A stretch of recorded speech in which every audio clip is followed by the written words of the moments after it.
স্বাধীনতা চাইনি আমি এই স্বাধীনতা, স্বাধীনতা পাইনি আমি সেই স্বাধীনতা। যা পেয়েছি তাহা চাইনি আমি, চেয়েছি তাহা পাইনি।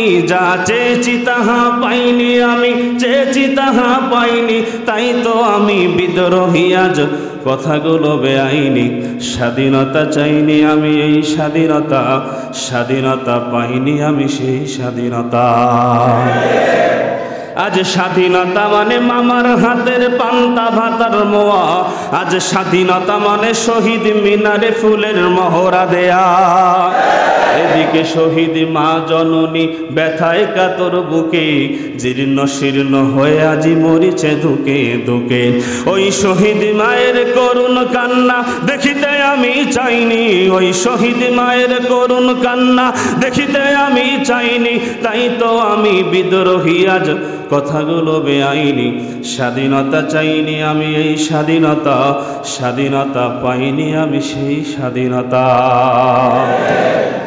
একজন মানুষকে মানুষ অন্যায়ভাবে মারতেছে, এইটা দেখে আমার ভিতরে দয়া কাজ করে। যদি আমার অন্তরে তার জন্য দয়া কাজ না করে, তাহলে বুঝতে হবে আমার ঈমানের মধ্যে ফরমালিন আছে। অন্যায় যখন সামনে দেখে একজন মানুষ, যার মধ্যে মানুষত্ববোধ আছে, যার অন্তরে ঈমান আছে, অন্যায়কে দেখে সে অন্যায়কে সাপোর্ট করতে পারে। অন্যায়কে দেখার পরে কেউ যদি অন্যায়কে সাপোর্ট করে, সে কখনো পূর্ণাঙ্গ ঈমানদার হতে পারবে না।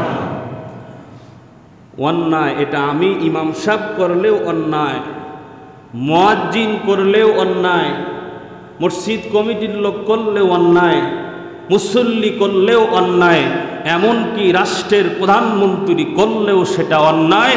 অন্যায়কে কখনোই কোনোভাবেই ন্যায় বানানো সম্ভব নয়, ঠিক কিনা?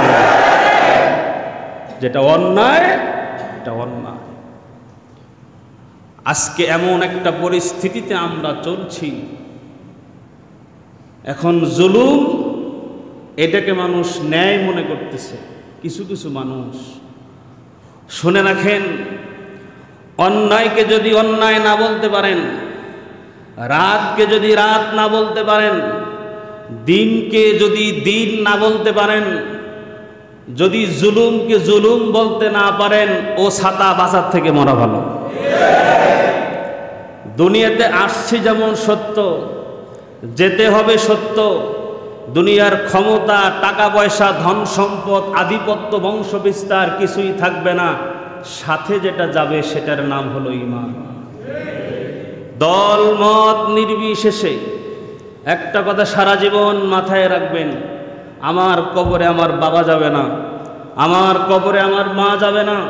আমি আওয়ামী লীগ করি, আমি মারা গেলে আমার আওয়ামী লীগের নেতা আমার কবরে যাবে না। আমি বিএমপি করি, আমি মারা গেলে আমার বিএমপির নেতা আমার কবরে যাবে না। আমার কবরে যেটা যাবে সেটার নাম হলো আমার ঈমান আর আমার কর্ম, ঠিক কি না? আপনি কি কর্ম করতেছেন দুনিয়ার কেউ না দেখলেও কে দেখে? আল্লাহ দেখে। আপনি অন্যায় করেন, আপনার এই অন্যায় বুঝি দুনিয়ার মানুষ বোঝে না, দুনিয়ার মানুষ না বুঝলেও একজন বোঝে, তিনি কে? আল্লাহ। শুনে রাখেন, যারা জুলুম করে, অন্যের উপর অত্যাচার করে, আজ না হয় কাল তার ধ্বংস অনিবার্য। ধ্বংস একদিন না একদিন জালেমের হবেই হবে, ঠিক কিনা? কারণ এই পৃথিবীতে এখন বর্তমানে ফেরাউনের থেকে বড় জালেম নাই, নমরুদের থেকে বড় জালেম নাই। কিন্তু শুনে রাখেন, যারা জুলুম করতেছে, অন্যায় করতেছে, একদিন না একদিন তাদের পতন এমন ভাবে হবে, যার বংশের কোনো লোক পর্যন্ত থাকবে না, ঠিক কিনা?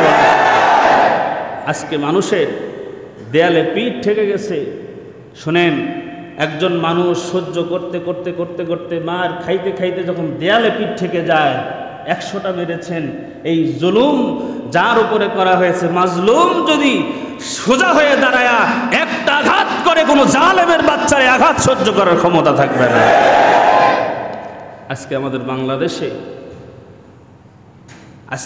বাংলাদেশে আমার টাকার বেতনভুক্ত পুলিশ, আমার কেনায় টাকা বুলেট আপনার সন্তান, আমার ভাই, আপনার আমার সন্তান ছাত্রদের বুকের মধ্যে মারবে, বাংলার মুসলমান সহ্য করতে পারে না, ঠিক না? সহ্য করতে পারি না। যারা অন্যায় করে তাদের বিরুদ্ধে যদি কোনো শাস্তির ব্যবস্থা করা হয়, তাদের বিরুদ্ধে বিচারের ব্যবস্থা করা হয়, আমাদের কোনো আপত্তি। ছোট্ট নিরীহ মাসুম বাচ্চা কি অপরাধ করেছে?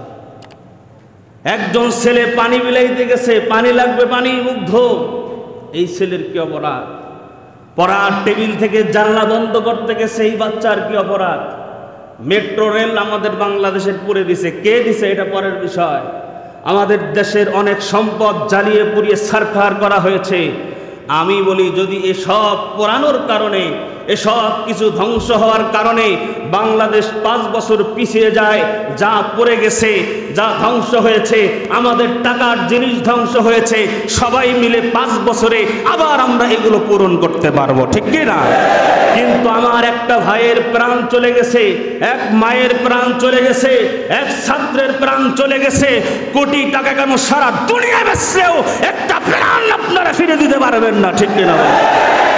পারবেন না। জিনিস নষ্ট হয়েছে, জিনিস আমরা আবার আনতে পারবো। মেট্রো রেল পুড়ে গেছে, কেউ বলছে 1 বছর লাগবে, 2 বছর লাগবে, 2 বছর পরে হলেও এটা আমরা আবার করতে পারবো, ঠিক কি না? কিন্তু আজকে এই দেশ ভবিষ্যতে যারা পরিচালনা করার ক্ষমতা রাখে, এই দেশকে যারা সামনে আগায় নেবে, তাদের বুকে গুলি মেরে হত্যা করবে, এ দেশ ভবিষ্যতে পরিচালনা করবে কে? কে করবে? অস্ত্র পুলিশের হাতে দেওয়া হয়েছে অন্যায়কে দমন করার জন্য। রাসূল সাল্লাল্লাহু আলাইহি ওয়াসাল্লামের একটা হাদিস, নবীজি বলছেন, 6টা বিষয় যখন দুনিয়াতে প্রকাশিত হবে, তখন তোমরা নিজেরা মৃত্যুর ফয়সালা করে নাও। মৃত্যুর ফয়সালা করে নাও। মৃত্যুর ফয়সালা করে নাও মানে কি? তুমি মরো, মরো, তোমার বাঁচার দরকার নাই। রাসূলের হাদিস বলছি যে 6টা বিষয় যখন সমাজে প্রকাশিত হবে, তখন তোমার বাঁচার দরকার নাই, তুমি মরে যাও। এর অর্থ হলো, মুফাসসিরিনে কেরাম বলেন, তোমার শরীরে 1 ফোঁটা রক্ত থাকতে এই 6টা জিনিস প্রকাশিত হতে দিও না। যদি প্রকাশিত হয়, সমাজের মধ্যে মানুষ থাকবে, মানুষত্ববোধ থাকবে না, ঠিক না? 1 নম্বর আমি বয়ান করছিলাম, 1 নম্বর হলো, অযোগ্য লোক যখন যোগ্য জায়গায় বসবে, তখন সমাজের যোগ্য লোকের মূল্যায়ন। 2 নম্বর, বাহিনী বেশি হবে। কার হাদিস? বলেন বলেন, কার হাদিস? নাকি আমার কথা? রাসূলের কথা। সমাজে বাহিনী বেশি হবে। আমাদের সমাজে পুলিশ বাহিনী, র্যাব বাহিনী, আর্মি বাহিনী, নৌবাহিনী, বিমান বাহিনী, কুত্তা বাহিনী আছে না? নাই? আরো কত বাহিনী বাহিনী গঠন করা হয়। কেন? এর গঠন করার কারণ হলো, বাহিনী গঠন করা হয়েছে অপরাধকে দমন করার জন্য, ঠিক কি না? এখন বাহিনীরাই অপরাধ করতেছে, তাদের দমন করবে কে? ঠিক কি না? বলে, বাহিনী গঠন করা হয়েছে অপরাধ দমন করার জন্য, এখন বাহিনীরাই কি করে? অপরাধ করে। এটাই রাসূল বলতেছেন, যখন দেখবা বাহিনী অনেক বেশি, যাদেরকে পাহারাদারির দায়িত্ব দেওয়া হয়েছে, যে তোমরা যারা অন্যায়ের পথে থাকে, যারা ন্যায়ের পক্ষে থাকে না, তাদের বিরুদ্ধে তোমরা অস্ত্র ব্যবহার করবে। আর যারা ন্যায়ের পক্ষে থাকে, তোমাদেরকে গঠন করা হয়েছে তাদেরকে পাহারা দেওয়ার জন্য। আজকে ন্যায়ের পক্ষে যারা, তাদের পাহারাদারি করার কথা যাদের ছিল, ওই ন্যায়ের পক্ষে যারা আছে তাদের বুকের মধ্যেই এই বাহিনীরা গুলি করতেছে, ঠিক কিনা বলো? রাসূলের হাদিস। 3 নম্বরে নবীজি বলেন, বিচার বেচা কেনা হবে। কি হবে? এমন একটা সময় আসবে, বিচার বেচা কেনা হবে। খুন করে জেলখানায় যাবে, টাকার বিনিময়ে, ক্ষমতার বিনিময়ে, জজ কোর্ট পর্যন্ত, উকিল পর্যন্ত, পুলিশ পর্যন্ত সবাইকে টাকা দিয়ে কিনে নিয়ে যে কিনা আসামি, সে জামিনে মঞ্জুর পাবে। আর রাস্তা থেকে নিরপরাধ একজন মানুষকে ধরে ওর নামে 7টা মার্ডারের মামলা দিয়ে ফাঁসিতে ঝোলায় মারবে। গতকালকে দেখলাম এক ছেলে রিক্সায় চড়ে যাচ্ছে, রিক্সার থেকে টেনে ওরে কাভার্ড ভ্যানে উঠে জেলখানায় নিয়ে যাচ্ছে। এটা স্বাধীন দেশ হতে পারে? এই জন্যই আইনুদ্দিন আলাদ বলেছেন, স্বাধীনতা চাইনি আমি এই স্বাধীনতা, স্বাধীনতা পাইনি আমি সেই স্বাধীনতা। যা পেয়েছি তাহা চাইনি আমি, চেয়েছি তাহা পাইনি, যা চেয়েছি তাহা পাইনি আমি, চেয়েছি তাহা পাইনি, তাই তো আমি বিদ্রোহী আজ কথাগুলো বেআইনি। স্বাধীনতা চাইনি আমি এই স্বাধীনতা, স্বাধীনতা পাইনি আমি সেই স্বাধীনতা। আজ স্বাধীনতা মানে মামার হাতের পান্তা ভাতার মোয়া, আজ স্বাধীনতা মানে শহীদ মিনারে ফুলের মহড়া দেয়া। এদিকে শহীদ মা জননী ব্যথায় কাতর বুকে, জীর্ণ শীর্ণ হয়ে আজি মরিছে ধুকে ধুকে। ওই শহীদ মায়ের করুণ কান্না দেখিতে আমি চাইনি, ওই শহীদ মায়ের করুণ কান্না দেখিতে আমি চাইনি, তাই তো আমি বিদ্রোহী আজ কথাগুলো বেআইনি। স্বাধীনতা চাইনি আমি এই স্বাধীনতা, স্বাধীনতা পাইনি আমি সেই স্বাধীনতা। আজকে স্বাধীন, আরে ভাই যে কোনো বিষয়ে যে কোনো দেশের নাগরিক তার বাক স্বাধীনতা আছে, সে যে কোনো জিনিসের জন্য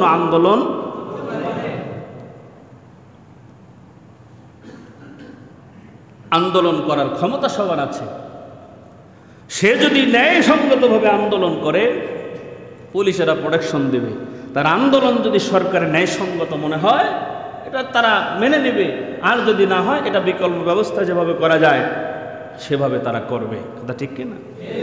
রাসূল সাল্লাল্লাহু আলাইহি সাল্লাম বলেন, যেমন একটা সময় আসবে বিচার বেচাকেনা হবে, 4 নাম্বার রক্ত সস্তা হবে। কি হবে? রক্ত কি হবে? এখন 1 গ্লাস মদের দাম আছে, একটা বাঙালির জীবনের রক্তের কোনো দাম নাই, ঠিক কিনা? 1 কলস রক্তের দাম নাই, 1 গ্লাস দুধের যে মূল্য আছে একটা জীবনের সেই মূল্য আমাদের বাংলাদেশে নাই, ঠিক কিনা?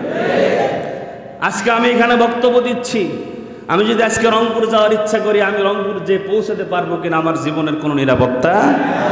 আপনি জুমার নামাজ পড়তে আসছেন, আপনি জুমার নামাজ পড়ে বাসায় ফিরে যাবেন, এই জীবনের নিরাপত্তা এখন বাংলাদেশে। কারণ আন্দোলনের মধ্যে এক ভাই দেখলাম আসরের নামাজ পড়তে বের হয়েছেন, গুলি খেয়ে মারা গেছেন। দোকান বন্ধ করতে গেছেন, গুলি খেয়ে মারা গেছেন। আরে ভাই, যে অন্যায় করে তাকে মারো, সমস্যা নাই তো, কিন্তু যে অন্যায় করে না তাকে যে মারলেন, এর দায়ভার কে নেবে? এই দুনিয়াতে জবাব না দেওয়া লাগলেও আল্লাহর কাছে জবাব দেওয়া লাগবে। আসেন 5 নম্বরে নবীজি বলেন বন্ধন ছিন্ন হবে। বন্ধন রক্তের বন্ধনের মূল্য থাকবে না। এখন দেখেন বাংলাদেশে টাকার জন্য, সম্পদের জন্য, ক্ষমতার জন্য ভাই ভাইকে খুন করে, সম্পদের জন্য বাবা সন্তানকে হত্যা করে, সন্তান বাবাকে হত্যা করে, স্বামী স্ত্রীকে হত্যা করে, ঠিক কিনা? বন্ধনের মূল্য থাকবে না। 6 নাম্বার, ফকিহ যারা, ওলামায়ে কেরাম যারা, তাদের মূল্যায়ন করা হবে না। আজকে দিন যত যাচ্ছে, যারা ফকি, মুফতি, মুহাদ্দিস, মুহাক্কিক, ওলামায়ে কেরাম, তাদেরকেও এক শ্রেণীর মানুষ আস্তে আস্তে অপছন্দ করা শুরু করছে, ঠিক কিনা? ফকিহ যারা ওলামায়ে কেরাম, যারা সমাজের মধ্যে ফতুয়া দেয়, তাদের ফতুয়া গ্রহণ করবে না। রাসূল বলেন তাদের ফতুয়া গ্রহণ না করে নেতার ফতুয়া গ্রহণ করবে। কার? নেতার ফতুয়া গ্রহণ করবে। ইমাম সাহেব বলতেছে তুমি যদি এই কাজ করো তুমি তো জাহান্নামে যাবে, আর নেতা বলতেছে তুমি এই কাজ করলে তুমি 1 লাখ টাকা পাবে, আমার কাছে আসো।